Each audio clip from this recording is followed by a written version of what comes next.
Hello and welcome to the Growing Green podcast. Your host, Jeremiah Jennings, is the owner of Growing Green Landscapes in Birmingham, Alabama, and has a passion for growing the entrepreneurship community for those who are young in business. Being a business owner isn't easy, especially in the early years, and that's why in this show we dive into a wide range of topics covering all the challenges small business owners deal with. Even if your company is generating $1 million or more, the stories from our great guest and Jeremiah's own firsthand experiences will propel your business forward. And now, here's your host, Jeremiah Jennings. Rock and roll. What's up, guys? Welcome into another show here on the Growing Green podcast. We are sitting out during the lunch break. You may hear a little background noise in the back, but nothing too crazy. And we have Tommy Cole with us today. Out here in Scottsdale, Arizona, beginning of the year, man. Everybody's fired up, ready to go. I think people took much needed time off, I think, over the holidays. Yeah. But everybody, the energy in the rooms are crazy. Energy just across the board as a whole is solid. Dude, we're going to get into a lot today. We have a packed 30 minutes. Yep. I'm excited to get into it. I want to hear more about you and your journey. And then you've seen a lot of business over the last however many years you've been doing this. And so I want to pick your brain a little bit on that and, hit some highs, hit some lows that you've seen and get into it a little bit. But you take it away. I want to hear – you haven't been on a show yet, so I want people to hear kind of who you are, how you got started. Back with McFarley Stanford, I feel like is where I originally met and heard of you, and then now with Landscaper. So I want you to share your story, and then we'll kind of break it down from there. Yeah, let's do this. So I made a post earlier a few days ago, and this is where I started my career. We're in the city where I started. In Scottsdale? Scottsdale. No Phoenix, way. Tempe, this whole metro. So going on now 24 years.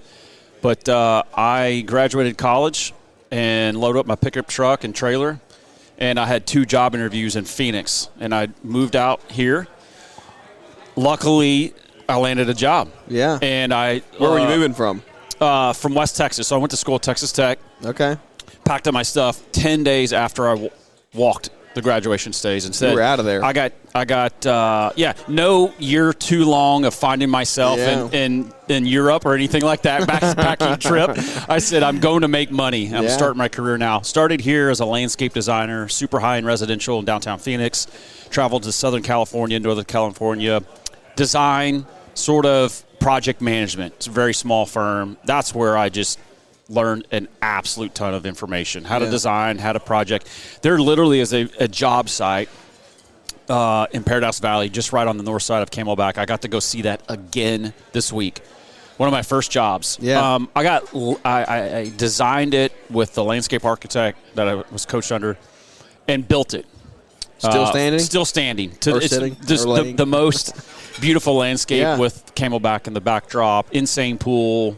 It's beautiful. Really? And to this day, that's where I got probably lit up like a Christmas tree by a contractor that said, no kid's going to come on my job site and tell me what to do.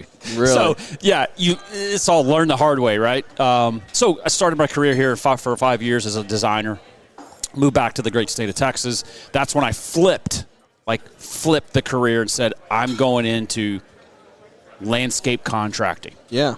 Right? I just found out that myself behind a desk for 10 hours drawing was just sort of not my thing. Personality, ADD, I couldn't do it. And I want to do the install. So what was that 5 years like? During 5 years was great because I was designing landscapes. And you were learning. And I'm learning because that's where you got to just get in it and learn. I didn't realize until this opportunity came up in North Texas that said, hey, come start a landscape division. At the time was a $200 million excavation firm. No way. So I got to go start a brand new side of the business to where I had to learn how to estimate new plant palette, hire crews, get trucks and trailers, and go put the stuff on the ground. And so we were a 5-department turnkey service for master plan communities in North Texas. And so dirt, pipe, paving, walls was 4 of them. 5th was the landscaping irrigation. Started that for a few years. Economy crashed in 2008, came, scarcity. I saw the writing on the wall, and I bailed and went to work for a high-end design build firm in Dallas that started out at $4 million to $5 million range when I was there, and when I last left, it was $30 million. Wow. And so started out as this project manager doing sort of crazy installs. My very first time on the job, I was handed a $1.5 million install, and basically the boss said, which I reported to at the time, don't F this up. Figure it out. No pressure. So anyways, I started as a project manager. When I left 8-9 years later, I was the vice president of construction, managing the $15 million of a $30 million company. So it was great. Tons of experience. Left that, went back into civil construction for 3 years, working for a $200 million company. So I was senior project manager, had project managers and project engineers all over North Texas, Oklahoma, and Arkansas. I did a lot of mining work in Arkansas, a lot of casinos for the Indian Reservation in Oklahoma, and then lots of just excavation jobs in North Texas. Left there, got into consulting. Holy crap. Like, every turn I've made is like a massive curveball. Still within the construction landscape industry. So design to ops, right, to heavy civil construction, to landscaping. Now I'm going to go coach people. And I'm like, I don't know how to coach people. I don't know anything. I'm just young and I try anything. So I traveled all over the U.S. for 6 years in peer groups and coaching businesses on what to do. Pretty straightforward. I'm black and white. I tell it like it is. Yeah. And I think I've earned a little bit of respect there in the industry. And pivot this past year and left the McFarland Group. Great stories, great success there. I loved every bit of it. Made a pivot, and here we are at Leanscaper, just trying to actually changing the industry by storm. Yeah. So here we are. There you go. So what is the time span of that? Was that 25, 30 years? So 24 years. I'm going on 24 years since I started my career. Yeah. Not including any college stuff and high school it's mowing the grass. I don't. Listen, those are just you being young and dumb and getting paid for cash. Yeah. I don't count those. Yeah. So 24 years and. I say I've got this collage of experiences that led me to here. I've landed in a really good spot, excellent team, and the vision behind this group and our leader, Mark, is something that I really get really into. Yeah. And it's almost, you kind of get emotional about it a little bit. You tied up in it. Let's talk leaders for a minute. So you've been in multiple different companies, right? Large-scale companies, hundreds of millions of dollars, and I liken this to my faith and our church that we go to. We have it's a very large church, and it is led by a tremendous pastor, right? But he's built his team out around him, and he's kind of hands off on a lot of things, but he has an amazing team that he's delegated to, and so that's where my brain kind of goes when I think leadership is like I pick him in my brain. I'm like, this guy is really, he is showing it, and so. Liken that over to some of the industries that you've been in, really one big industry, but some of the companies you've been in, hundreds of million dollars of revenue, and what is principles you've seen in the leader? So we talked leadership with Simon Sinek in there earlier today. He talked leadership principles, really taking care of people. You've been at high levels in some of these. You've been vice president. You're talking about senior PMs. So you are probably around some of these leaders that are leading these people. What are principles that you've seen, or maybe one thing that you're like, you know what, this guy stuck out to me because he did this. Maybe an example you have of someone, and then we'll kind of expound from that. But what is that you've seen that you're like, this guy I bought into him because of this, or I came here because of this. Yeah, good question.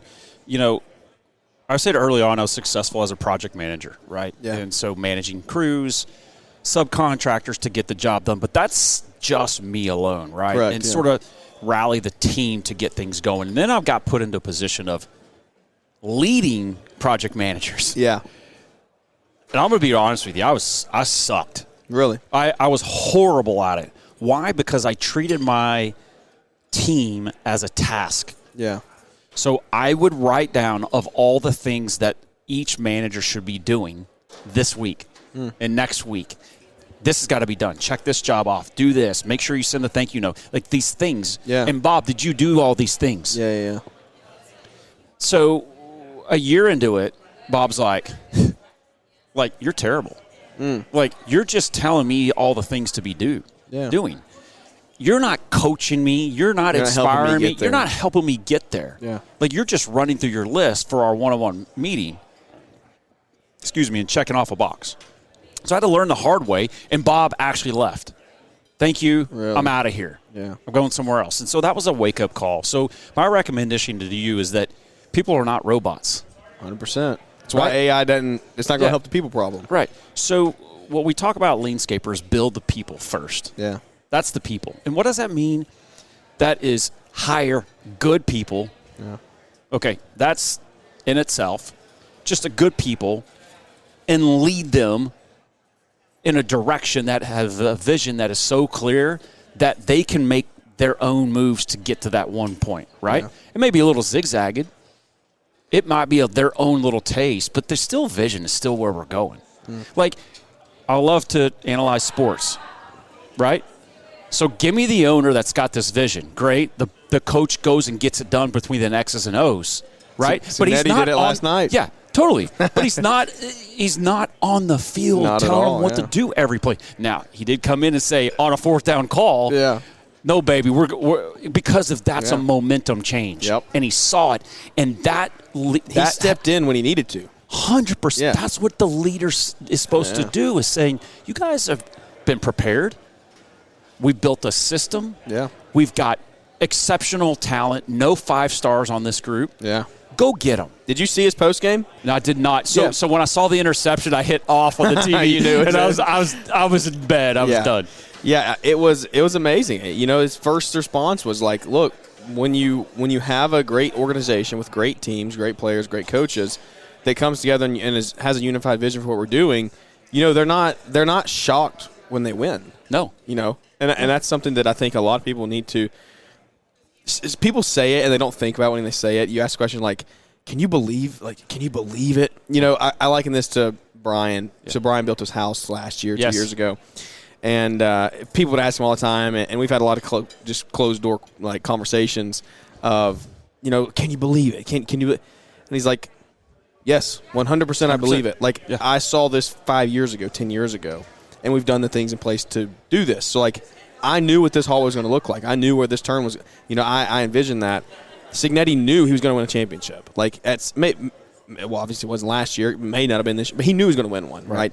And so he was so set and had such a clear vision, such a clear staff, and coached so well that, you know, they get there and you're like, we expected this. It's unbelievable. Like, we expected this. Yeah. When the industry changes here with what Leanscaper's doing, Mark's going to sit here and be like, I told you this 5 years ago. Mm-hmm. Like, you know, it's not. I didn't just pull it out of my butt. Mm-hmm. Like, I literally said, this is going to happen. Either buy in or don't buy in, you know. So that's really good. So you've seen that across the board. Like, that's what makes it move the needle. Seen that across the board as a leader is painting that vision. And when it's not clear, it just gets a little chaotic. Yeah. Right? You're not sure. There's confusion, sort of uncontrollable sort of weirdness going on. And A players are going to leave. They're like, I'm out. I can't understand this. There's been times in my career where it said, this is not working out for me. I'm out. But I've often said I have a personal Instagram account. Yeah. That some of my close friends, and the only thing that I've put in my bio is dream big. That's the only thing I've had. Yeah. You know, I don't have all this fancy stuff. And come to find out after, I didn't realize this, but when I was a young kid, that's my email address, todreambig at Gmail. And that's just what I came up with before I had a professional email. Yeah. So to me, I'm doing the landscape design at the best of my ability. Yeah. I'm project managing at the best of my ability to what I know.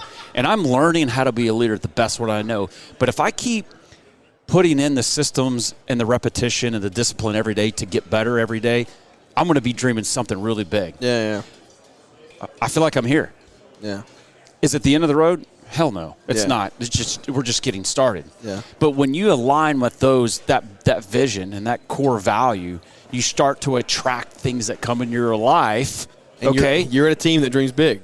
1,000%. Yeah. Like, I mean, the vision that we have in Leanscaper is just puts goosebumps on your arm just even talking about it. And that right there is this energy that it's unbreakable. You just feel it. Yeah. You just feel it. And then what happens here at these intensives? it pours into everybody else. Yep. You can just feel it. The culture is what the culture is at the end of the day. It's not something you preach, not something you put on the wall at your shop saying, here's what it is.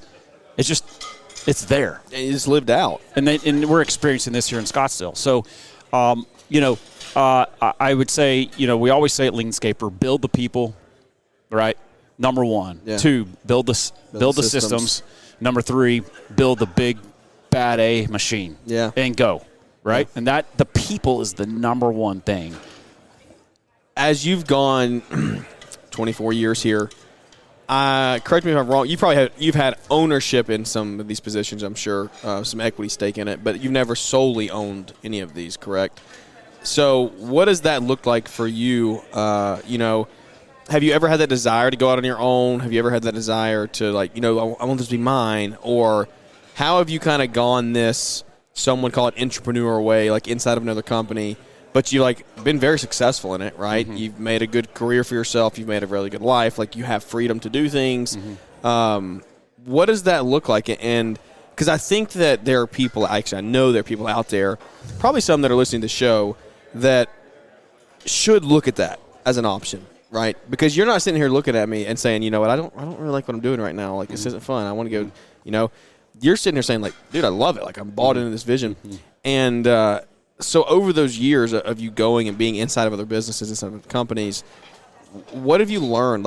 And what is that? How do you maybe translate that to someone else who may be struggling? Maybe they've had 3 or 4 bad years in a row, and they're they just can't get over this hiring or leading people hump or something like that, And it may be a good option for them to go work inside of a company and build a really, really great career and help hundreds of thousands of people. Mm-hmm. Because you've touched those people, right, mm-hmm. in your roles. What would you say to some of those people out there? So your question is, if you're a leader in an organization, it's just not really working out, what do you do?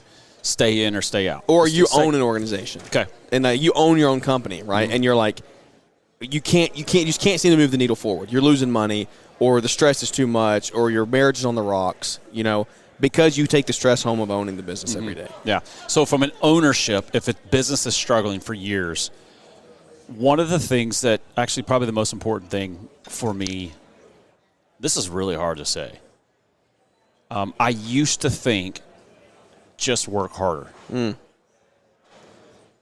I used to think I just need to be around people because my energy is high. Yeah. I just need to show them. And really what it is, and this is just occurring to me, here more recently, is work on yourself first. Mm. So when the business is struggling, it's struggling because of the leader. Yep. Okay, period. Yeah. You can blame it on that project manager, crazy dude, right? But really, you are, as a leader, is the problem. Yeah. And so at first, you got to take a step back and say, what do I have to do to myself to improve myself? No. So first off, I got to improve myself first. Check. And what is that? That is to figure out the reasons why. Yeah. Why are we here? Let's be honest. A $5 million business is insane to have right now. Yeah. It is the epitome to have right now. If I had a $5 million landscaping company making 10% net, that's the dream. Yeah. Check. Done. That's the dream. Yeah. And make profit. Give that stuff back. Have careers for people. So to me, that leader needs to take a step back and why are we here? Yeah. Have I been figure out that clear with my vision of where we're going? Because if it's not, it's chaotic for everybody else. So start on yourself, right? And then you work on yourself. Then you work on your marriage, right? Then you work on your family. Yeah. And you get those things, and then you work on the business at the same time. Now, if you're with an organization and you're like, whew, ABC company, this is tough. Yeah. I would challenge you to put every single effort into this business if you could.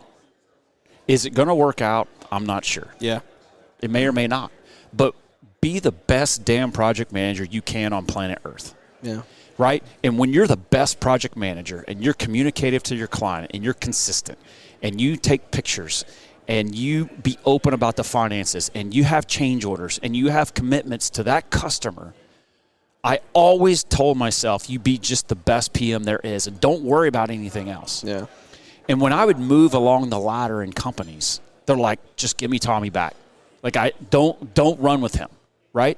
Because I want to satisfy that customer to the most extreme, because that's what I sold for. Yeah. And when you take care of that customer, and at the end there's a reward going, thank you. Yep. That to me is a win. And you just repeat the process over and over and over. Now, it may work in that organization, and it may not. Yeah. Then you need to tell yourself, great, I can move on. But how did you come to that realization? There had to be a hard realization for you to come to sometimes. Totally. And you're moving on. Totally come to there have been times where I was sort of just lost, and is this the right company? Sort of berated, by an owner, right? Yep. And sometimes it's great, and sometimes it's awful, and I wanted to run. But I just really stuck in it to say, I need to learn from these experiences. Yep. Okay? I also need to learn what not to do, because if I become that leader, if I leave, I know what not to do. Yep. Take notes, and I need to learn what to do. So across my 24 years, I'm taking notes along the way. So then when you get into this role that I am now, I'm not the owner. Yeah. That's okay. I'm just attracted to a team of people that have the same vision and work ethic as I was raised as a kid. Yeah. That, to me, I feel like I own this company. Yeah. And to me, that's the ultimate dream. It's within or on your own. Which is like, as an owner, that's the dream, is having that kind of, like, those kind of people, Yeah. From a point of view of, like, working now with Mark so closely, what are some things that you see, like, because, we hear Mark talk about, like, he owned his landscape company, he owned LMN. LMN, he had a exec team there, but he was, different kinds of different roles, I guess you could say, than what he's doing now. What would you say, like, working alongside of him, what are some of the qualities that you've seen just embodied that you're like, hey, if you lead people, like, take one or two or three of these that you run into every day, every week, every month in meetings internally with Leanscaper? Like, give us the inside scoop on that from a little bit. Like, what are you seeing in Mark that you could say, like, okay, like, we need to do these things?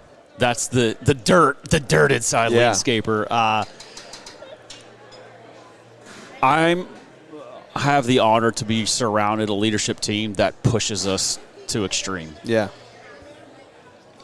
We get to say what we want. We get to do. Mark sets the vision. We get to build the strategy, and we go.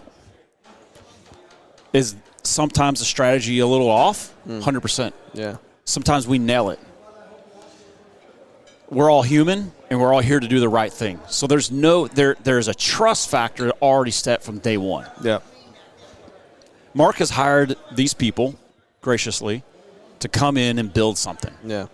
We've never had an issue. We've had strong discussions, strong opinions, and those are very accommodating. They're welcomed. 100%. We're led by an amazing CEO, Mike Lasecki. But every person on that team in this small 30-person group has value to provide. Yeah. And to me, that's it. I provide value that's not software. Mm-hmm. I have the ops and the project management, right, and all those things. Others have this software thing that I'm blown away with every single day that I get to see. Yeah. Right? I get to see the behind the scenes of the product and the marketing and the brand and all of those things. To me, the main person in charge of that landscape company has got to have the vision so clear so that they hire the best and they go get to do what they're good at. Yeah. And all that owner or that founder is sort of a guiding post along the way. I'm glad you mentioned ops, because you're going to get roped into something here that you don't even know about that we'll talk about afterwards. But ops is something that I think is very like near and dear to my heart, because that's kind of where we're at. Like, that's our we have to get that dial to really move. You're like everybody else, my friend. Exactly. Ops is like, just give me more. Yeah. Yep. Yeah. So, what would you go back to your experience leading ops, leading teams? Are there a couple key things that you would say from – now, we're not talking about an owner point of view necessarily. I'm talking about, like, X's and O's operations, right? Is there anything that comes to mind where you're like, dude, we did this, it worked extremely well? Okay, I'll give you several points. I'm going to blow you off, just literally light you Good. up. The biggest thing is the sales to production handoff. I cannot stress that is the weakest part in their entire industry. And when I came from the general contracting world, when you're building buildings, like big buildings, like hospitals, there is a sales production handoff that goes for days long. And we slack in an industry that says, well, this is only a $20,000 job, and you should know what to install. Like, come on. Yeah. Right? No, you sit down and you have a formal handoff from sales. Yeah. Sales is sloppy. It is. I'm calling you out right now. Sales are sloppy and lazy. Yeah. They want to move to the next deal. No, salesperson, sit down, and I want to understand every single little detail. Everything has to be dialed in. I need the type of plant. I need the pavers. I need the barbecue grill. I need every single thing figured out. Yeah. And then I will move on, and I will move at stealth speed. And I will have a weekly recap every week. And then I'm going to have change orders every week. And I'm going to have a communication every week. And I'm going to dial that in, and I'm going to build it, and we're going to go. Yeah. The second thing is labor variance. Budget versus actual hours. That is your scorecard at the end of the day, and nothing else matters. Yep. And before the LMN Granum and before the softwares to come in, I had a in-person scheduling board. It's called sheet metal that went across a CMU wall that was 30 feet long, and every 10 foot was 1 month. Month so one, 3 month projection with 10 landscape crews and 4 irrigation crews. So 14 crews lined out for the next 3 months and sticky notes for how long each job is going to take. Guess who saw that? Every single person in the entire organization saw it. Yeah. Visually. This is where we're headed. And guess what? Here's the deadline. Yeah. Crew saw it. Finance saw it. Owner saw it. Yeah. Marketing saw it. And that right there was our countdown. Yeah. So to me, it is sales to production handoff, labor variance, and put a bow on that job like you've never done. Have the final walkthroughs before the job is over and before the crews leave. Yeah. Okay? Know what's coming down. Have a sales to production handoff for maintenance while you're wrapping up the install. Right? Put a bow on that thing. Yeah. So start off with a handoff. I've got the best book on earth is called Flawless Execution. Go freaking read it. Really? So it's about being a fighter pilot and what they go through, because they need decision A, B, and C while they're fighting and flying this pilot. Yeah. Okay. Next, labor variance. You've got to have everything figured out. Okay. In that week, boom. At the end of the day, lock the job down, put a bow on it, and hand it off to maintenance. Yeah. That's that 3-step little deal.